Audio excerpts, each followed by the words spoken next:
पाटनी, अमीरी एक बड़ा इंटरेस्टिंग सब्जेक्ट है। कुछ दिनों पहले मैं कहीं बैठा था और 5-6 घंटा अमीरी पर चर्चा चलती रही। सच कहूं, मैंने आज तक जिन लोगों को देखा है जो कहते हैं यार पैसा जरूरी नहीं है जिंदगी में, अमीरी से कोई फर्क नहीं पड़ता, उसमें 2 कैटेगरी होती है। एक कैटेगरी जिनके पास इतना पैसा है कि उनके पास अब ये बोलने की लिबर्टी है और अमीरी से कोई फर्क नहीं पड़ता यार, पैसा हाथ का मैल है। और दूसरी कैटेगरी वो है जिनको अमीर बनने के लिए मेहनत नहीं करना है और कोई उनसे पूछ न ले क्या कर रहा है भाई, इस चक्कर में वो अचानक ही संत हो जाते हैं, पैसा बेकार चीज है, पैसे की जरूरत नहीं है। नहीं तो अधिकांश लोग अमीर बनने का सपना देखते हैं। लेकिन एक और सच बहुत बड़ा ये भी है कि अधिकांश लोग अमीर बन नहीं पाते।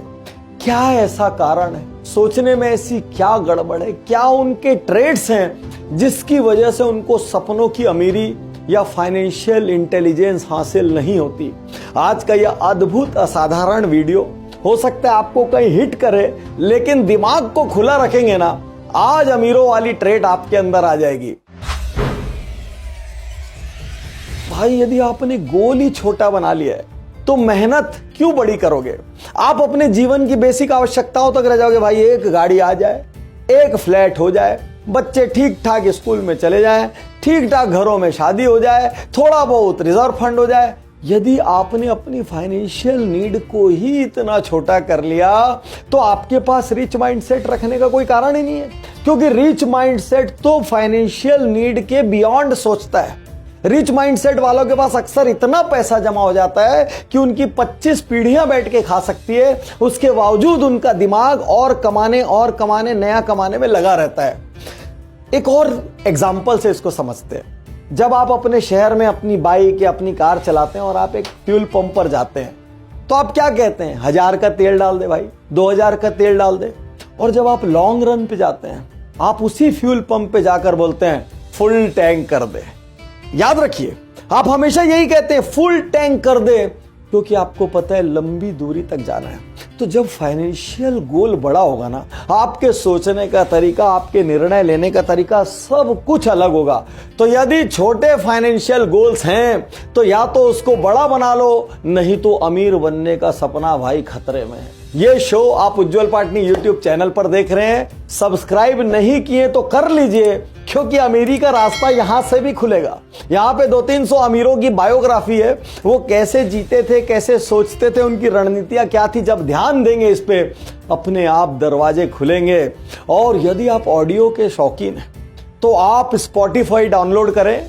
हर उज्जवल पाटनी शो 48 आवर्स पहले स्पॉटिफाई पर आता है। The motivation podcast by doctor Ujjwal Patni के नाम से कान में लगा के बार बार अमीरी के रास्ते पर सोचना तो शुरू करें। ह्यूमन बिहेवियर के बारे में उस दिन हमने कुछ जाना। दोस्त फेल हो जाए तो दुख होता है, लेकिन दोस्त फर्स्ट आ जाए तो ज्यादा दुख होता है।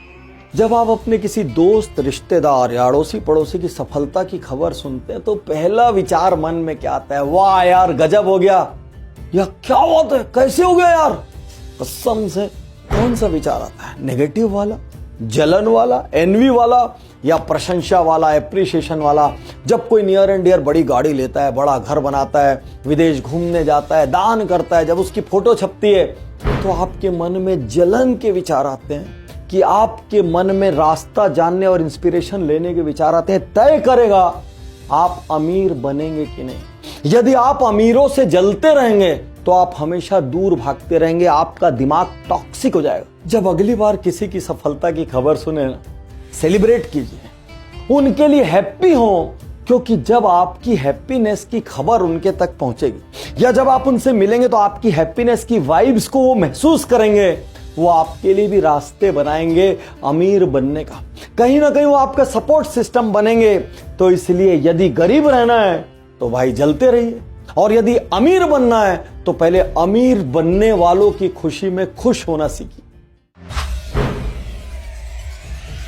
आप उन्हीं के साथ उठते बैठते हैं, उन्हीं के साथ बात करते हैं जिनको आप जानते हैं या जो आपके दायरे के हैं। अब भाई, जो आपके दायरे के हैं वो सोच तो ऑलरेडी आपके पास है, वैसे ही आपके चैनल पार्टनर है, वैसे ही आपके कस्टमर है, वैसे ही आपके फैमिली मेंबर है, वैसे ही आपके दोस्त हैं। तो ऑलरेडी आप एक दायरे में सोच रहे हैं। अब आपको उस दायरे को तोड़ के 10x 20x जाना है तो वो दायरा काम थोड़ी आएगा। यदि आप उन्हीं लोगों के साथ उठते बैठते रहेंगे, आप उसी तरीके से सोचते रहेंगे। मीडिया मुगल रूपर्ट मर्डॉक कहते हैं, your network is your net worth. आपका जो नेटवर्क है वो आपसे कितना गुना ज्यादा बड़ा है, ज्यादा शक्तिशाली है, ज्यादा कनेक्टेड है, ज्यादा समृद्ध है, वो आपकी सोचने की एबिलिटी को एक्सपैंड करता है, वो आपकी ड्रीम्स की एबिलिटी को एक्सपैंड करता है, वो आपके विजन को एक्सपैंड करता है। और यदि आपके आसपास फाइनेंशियली मोटिवेटेड लोग नहीं, अमीर बनने की चाह रखने वाले लोग नहीं है, तो धीरे धीरे आपकी एबिलिटी हर्ट होती चली जाती है और आप श्रिंक होकर वहीं का वहीं सोचने लग जाते हैं। इस बात की भी संभावना है कि आपके आसपास कोई ऐसा हो ही ना। आप अपने घर में बड़ी बात करते हो, गालियां खाते हो, आप अपने दोस्तों के बीच बड़ी बात करते हो, मजाक उड़ता हो है, आपके मार्केट में ऑलरेडी पास्ट एक्सपीरियंसेस ऐसे हैं कि आप बड़ी बात वहां कर नहीं सकते। इसी वजह से लोग बिजनेस गुरुकुल में आते हैं, क्योंकि वहां पर उनको देश के अलग अलग कोने से 40-50 लोग ऐसे मिलते हैं जो उन पर सवाल नहीं उठाते, जो उनकी योग्यता पर संदेह नहीं करते, जो मजाक नहीं उड़ाते। जब मुझे ये कारण पता चला, एक दिन बिजनेस गुरुकुल में लास्ट में पार्टिसिपेंट्स ने कहा कि सर मेरे बिजनेस गुरुकुल में आने का सबसे बड़ा रीजन था, मेरे को नेटवर्क चाहिए था।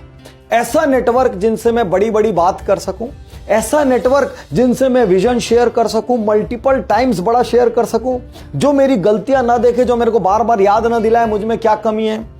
तो यदि आपके आसपास ऐसा नेटवर्क नहीं है ना, कोई ऐसा आदमी नहीं है जिससे बड़ी बातें कर सको, जो बाद में इधर उधर आपकी बातों को लीक न करे, तो तुरंत पहली फुर्सत में 2 साल बाद बिजनेस गुरुकुल स्टार्ट हो रहा है, आप ज्वाइन कर सकते हो। This can be the single most important reason to join business Gurukul. अमीरी की ट्रेड पैदा करने की सोच। दुनिया भर में लोग तरह तरह के ज्ञान देते हैं कि पैसा एक बुराई है, पैसा सारे फसाद की जड़ है। तो एक क्रिश्चियन पार्टिसिपेंट था, वो खड़े होकर कहता है कि बाइबल में यह लिखा है कि money is the root of all evil. तो उसी के साथ दूसरा उसी का साथी आया था, क्रिश्चियन पार्टिसिपेंट, बोलता है रुक जा भाई, बाइबल में यह नहीं लिखा है, बाइबल में यह लिखा है improper use of money is the root of all evil. देखो, पैसा नहीं होने का भी अपना दुख है। कोई भी चीज खरीदने के पहले सोचना पड़ता है, बच्चे को स्कूल में भर्ती करने के पहले सोचना है, कैसी होटल में रुकना है वो सोचना है, बीमार हो जाओ तो कैसे हॉस्पिटल में एडमिट हो ये सोचना है, बहुत कुछ सोचना है। तो पैसा नहीं होने के अपने दुख है, अपनी चुनौतियां हैं, और पैसा होने के मान लो अपने दुख है, अपनी चुनौतियां। तो आज आपसे सवाल करता हूं, कौन सा दुख थोड़ा मीठा दुख है? एक बिना पैसे के पूरी दुनिया का सामना करने का दुख, या पैसे के साथ दुनिया का सामना करने का दुख? मुझसे पूछोगे भाई, मेरे को सेकंड वाला दुख चाहिए। और एक और बात अपने दिल की गहराई से कह देता हूं, जब भले लोगों के पास पैसा आता है, अच्छे लोगों के पास पैसा आता है, तो वो दुनिया के काम आता है। बिल गेट्स के पास पैसा आया, वारेन बफे के पास पैसा आया, अजीम प्रेमजी के पास पैसा आया, आज ये सैकड़ों हजारों करोड़ दान कर रहे हैं, पूरी दुनिया की बीमारियां मिटा रहे हैं, शिक्षा दे रहे हैं, जाने क्या क्या कर रहे हैं। तो यदि आप अच्छे हो ना, पूछ लो ये सवाल अपने आप से, मैं अच्छा हूं कि नहीं? क्योंकि यदि आप अच्छे हो ना, आपको अमीर होने का दृढ़ निर्णय लेना चाहिए, क्योंकि जब आप अमीर होगे ना, आप सैकड़ों हजारों घरों में रोशनी का कारण बनोगे। जो मेरे पास का पैसा है वो कहीं चला ना जाए, जो मेरे पास थोड़ी बहुत सिक्योरिटी है वो कहीं चले ना जाए, मेरी जो थोड़ी बहुत एफडीज हैं या मेरा कोई छोटा मोटा लैंड है वो मेरे हाथ से छूट ना जाए। अरे मैं लोन ले लूंगा, कल को मुझे कुछ हो गया तो। आप हमेशा प्रोटेक्ट करने की सोच में रहते हैं और इस चक्कर में अपनी पूरी लाइफ स्टाइल को नीचे ले आते हैं। अच्छी स्कूल की जगह औसत स्कूल, अच्छे घर की जगह औसत घर, अच्छे होटल की जगह औसत होटल, अच्छे खाने की जगह औसत खाना। आप ये मान लेते हैं दिमाग में, भाई उधार एक किलर है, सेफ चलो। उधार किलर नहीं है, उधार का गलत उपयोग किलर है। जब आप बिजनेस के लिए पैसे लेते हैं, ग्रोथ के लिए पैसे लेते हैं, विजन के लिए पैसे लेते हैं, वो किलर नहीं है, वो जरूरी है, वो जर्नी है। एक बड़े इंडस्ट्रियलिस्ट ने मुझसे कहा, यदि कोई इंडस्ट्री ओनर, यदि कोई एंटरप्रेन्योर बहुत बड़े कैश पर बैठा हुआ है, यदि वो कहता है मेरे ऊपर 1 रुपए का भी लोन नहीं है, तो ये मान के चलना उसकी कंपनी एग्रेसिव ग्रोथ पाथ पर नहीं है। चाहे अंबानी हो चाहे अडानी हो, कोई व्यक्ति हो जो एग्रेसिव ग्रोथ पाथ पर है, वो एक प्रोजेक्ट खत्म नहीं करता, दूसरा हाथ में ले लेता और हमेशा सदा सर्वदा उसके ऊपर कोई ना कोई लोन रहता है और यही लोन उसको बिजनेस को